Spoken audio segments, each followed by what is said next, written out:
शुआयब की अम्मी की बेचैनी देखकर इसकी दादी ने पूछ ही लिया कि बेटी क्यों बेचैन हो रही हो, मुझे बताओ क्या परेशानी है। अम्मी, शुआयब मगरिब की नमाज पढ़ने मस्जिद गया था, अभी तक लौटा नहीं है, अब तक इसे वापस आ जाना चाहिए था। मुझे परेशानी हो रही है, सोच रही हूँ कि खुद मस्जिद तक चक्कर लगा आऊं। बेटा अभी 10 मिनट और इंतजार कर लो, मुमकिन है आता ही हो, शुआयब की दादी ने इसकी अम्मी को तसल्ली देते हुए कहा। इस दौरान दरवाजे पर बेल बजी तो वो समझ गईं कि दरवाजे पर शुआयब ही है। वो भाग कर गईं, न जाने इन्हें क्यों बेचैनी हो रही थी। हालांकि वो हर रोज मगरिब और ईशा की नमाज पढ़ने मस्जिद जाता था। घर में दाखिल होते ही इस पर सवालात की बौछार हो गई, इतनी देर से कहाँ थे, वगैरह वगैरह। मामा, मगरिब की नमाज के बाद मौलवी साहब और दूसरे कई लोग मस्जिद की छत पर रबीउल अव्वल का चांद देखने चले गए थे, मैं भी इनके साथ हो लिया। चांद देखकर सबने दुआ मांगी और फिर मैं घर को वापस आ गया। मुझे 15-20 मिनट ज्यादा लगे हैं, आप ऐसे ही परेशान हो रही थी। हाँ, तुम ठीक कह रहे हो, दरअसल मैं भी भूल गई थी कि आज रबीउल अव्वल का चांद निकलेगा। मैं भी छत पर जाकर अभी चांद देखती हूँ। नहीं मामा, अब चांद नहीं है, जब हम लोग चांद देख रहे थे तो वो उसी वक्त गरूब हो गया था। अच्छा चलो मैं दुआ कर लूँ। दरअसल रबीउल अव्वल का महीना वो महीना है जिसमें नबी करीम सल्लल्लाहु अलैहि वसल्लम की विलादत हुई थी। इसी दौरान इनकी दादी भी इनके पास पहुंच गई। वो इनकी सारी गुफ्तगू सुन चुकी थी। दोनों खवातीन ने वहीं किबला रुख खड़े होकर दुआ के लिए हाथ उठा दिए। शुआयब ने भी रस्मन हाथ उठा दिए और आमीन कहता रहा। दुआ के बाद मुंह पर हाथ फेरते हुए इसकी दादी गोया हुई। बेटा शुआयब, तुम्हें ये मालूम है कि हमारे रसूल करीम सल्लल्लाहु अलैहि वसल्लम की विलादत हजरत आदम अलैहिस्सलातु वस्सलाम के तकरीबन 6000 साल बाद हुई थी।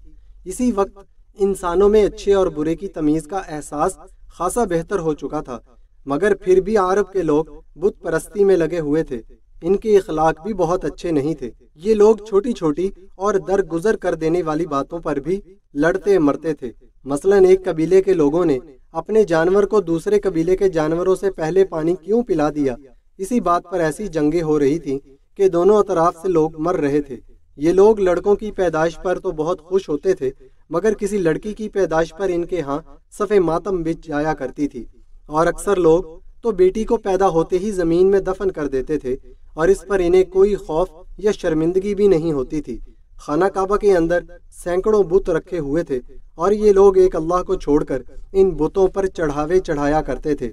यमन के एक बादशाह अबराहा ने खाना काबा को ढाने का नापाक इरादा कर लिया था और अपने इस इरादे को अमली शक्ल देने के लिए हाथियों का गौल लेकर मक्का तक पहुंच गया था, मगर अल्लाह ताला ने इसके नापाक इरादे नन्हे मुन्ने परिंदों के हाथों खाक में मिला दिए।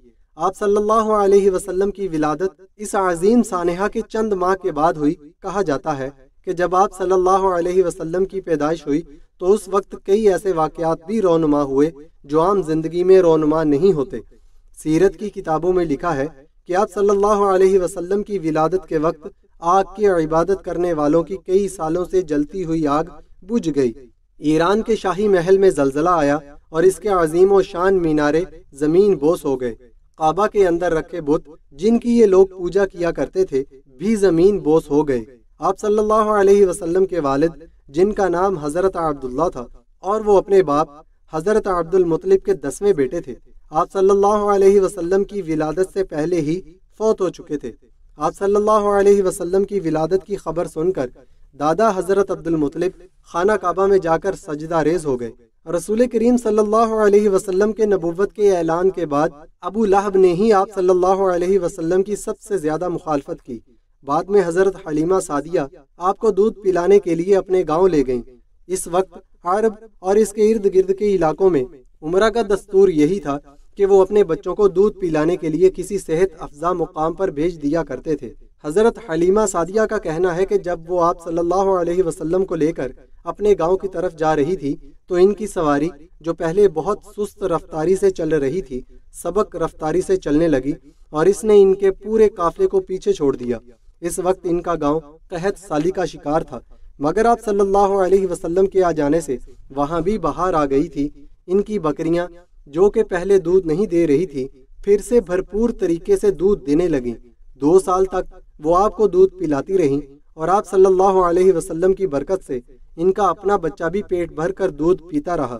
2 سال کے بعد جب وہ آپ صلی اللہ علیہ وسلم کو لے کر واپس مکہ آئیں تو آپ کی والدہ حضرت آمینہ رضی اللہ تعالیٰ عنہ نے انہیں انعام و اکرام سے نوازا۔ آپ صلی اللہ علیہ وسلم کی عمر ابھی 6 سال ہوئی ہوگی کہ حضرت آمینہ رضی اللہ تعالیٰ عنہ وفات پا گئیں، تو آپ صلی اللہ علیہ وسلم کی پرورش کی ذمہ داری آپ صلی اللہ علیہ وسلم کے دادا حضرت عبد المطلب پر آ گئی۔ وہ بھی 2 برس بعد وفات پا گئے تو چچا حضرت ابو طالب رضی اللہ تعالیٰ عنہ نے یہ ذمہ اٹھا لیا۔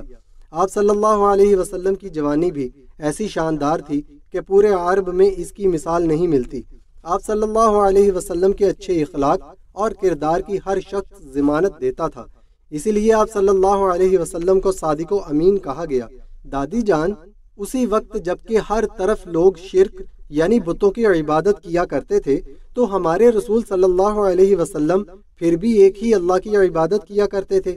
شعیب نے اپنی علمیت کا اظہار کرتے ہوئے کہا، ہاں تم بالکل ٹھیک کہہ رہے ہو۔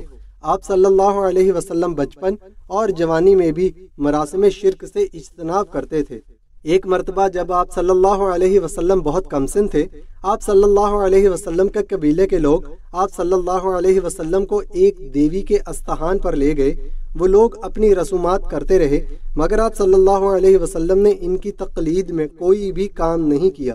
رضاعت کے دور میں آپ صلی اللہ علیہ وسلم اپنے رضائی بہن بھائیوں کے ساتھ بنو سعد کے قبیلے میں بکریاں چرانے چلے جاتے تھے۔ رضاعت کے بعد جب آپ صلی اللہ علیہ وسلم اپنے دادا کے گھر آ گئے تو اپنے ہم عمر کزنز کے ساتھ چلے جایا کرتے تھے۔ آپ صلی اللہ علیہ وسلم جب کھانا کھانے کے لیے بیٹھتے تو بسم اللہ کہہ کر شروع کرتے اور کھانا ختم کرنے کے بعد الحمدللہ کہتے۔ آپ صلی اللہ علیہ وسلم بچپن سے ہی بہت قناعت پسند تھے۔ جب آپ صلی اللہ علیہ وسلم حضرت ابو طالب رضی اللہ تعالیٰ عنہ کے گھر شریک طعام ہوتے تو سب کے پیٹ بھر جاتے، اس لیے انہوں نے اپنے بیٹوں کو تاکید کر دی تھی کہ جب بھی کھانا کھانے بیٹھو تو اپنے بھائی محمد صلی اللہ علیہ وسلم کو ضرور شریک کر لیا کرو۔ حضرت ابو طالب کا کہنا ہے کہ آپ صلی اللہ علیہ وسلم بچپن سے ہی بہت سنجیدہ تھے، کبھی غلط بیانی سے کام نہیں لیا اور نہ ہی کبھی کسی کی عیب جوئی کی۔ آپ صلی اللہ علیہ وسلم کی چچی ابو طالب کی بیوی فاطمہ بنت اسد بھی آپ صلی اللہ علیہ وسلم کا بہت خیال رکھا کرتی تھی۔ آپ صلی اللہ علیہ وسلم کے چچا حضرت حمزہ بن عبد المطلب رضی اللہ تعالیٰ عنہ آپ کے ہم عمر تھے، جبکہ دوسرے چچا عباس بن عبد المطلب آپ صلی اللہ علیہ وسلم سے 2 سال ہی بڑے تھے۔ آپ صلی اللہ علیہ وسلم ان کے ساتھ مل کر فن حرب سیکھا کرتے تھے، یعنی جنگی ترتیب لیتے تھے۔ جب آپ صلی اللہ علیہ وسلم کی عمر 12 برس ہوئی تو آپ صلی اللہ علیہ وسلم اپنے چچا حضرت ابو طالب رضی اللہ تعالیٰ عنہ کے ساتھ تجارت کی غرض سے ملک شام کا سفر کیا۔ یہ تجارتی قافلہ کئی جگہوں پر پڑاؤ کرتا ہوا شام کے سرحدی شہر بصرہ میں ایک عیسائی عبادت گاہ کے سامنے پہنچا تو وہاں کے راہب بہرا نے حضرت ابو طالب رضی اللہ تعالیٰ عنہ سے کہا، تم لوگ گھاٹی کے اس جانب نمودار ہوئے تو کوئی بھی درخت یا پتھر ایسا نہ تھا جو سجدہ کے لیے جھکا نہ ہو، اور ایسا کسی نبی کے سوا کسی کے ساتھ نہیں ہوتا۔ بعد ازاں بہرا نے آپ صلی اللہ علیہ وسلم کے دونوں مونڈوں کے درمیان مہر نبوت کو دیکھا اور اسے بوسہ دیا اور کہا کہ اس بچے کو یہودیوں سے بچا کر رکھنا کیونکہ وہ انہیں نقصان پہنچا سکتے ہیں۔ اس پر حضرت ابو طالب رضی اللہ تعالیٰ عنہ نے آپ صلی اللہ علیہ وسلم کو اپنے غلاموں کے ساتھ واپس مکہ بھیج دیا۔ دادی جان، آپ کے پاس تو بہت سی معلومات ہیں، میرا خیال ہے کہ آپ کو عید میلاد النبی کے حوالے سے ایک لیکچر دینا چاہیے جس میں بڑوں کے علاوہ بچے بھی شامل ہوں۔ تم نے بالکل صحیح کہا، شعیب کی امی بولی، آپ کے ابا آ جائیں تو ہم اس کے حوالے سے پروگرام بناتے ہیں۔ میرا خیال ہے کہ عید میلاد النبی سے پہلے آنے والی رات کو عشاء کی نماز کے بعد ہم لوگ گھر پر ہی رشتہ داروں اور ملنے جلنے والوں کی دعوت کرتے ہیں۔ سب لوگ مل کر قرآن خوانی کریں گے، رسول اللہ صلی اللہ علیہ وسلم کی ولادت کی خوشی میں نعتیں پڑھیں گے اور آپ کی دادی کی اچھی اچھی باتیں بھی سنیں گے۔ اس رات میں عام لوگ جو لغویات کرتے ہیں ہم اس سے ہر ممکن طریقے سے بچنے کی کوشش کریں گے۔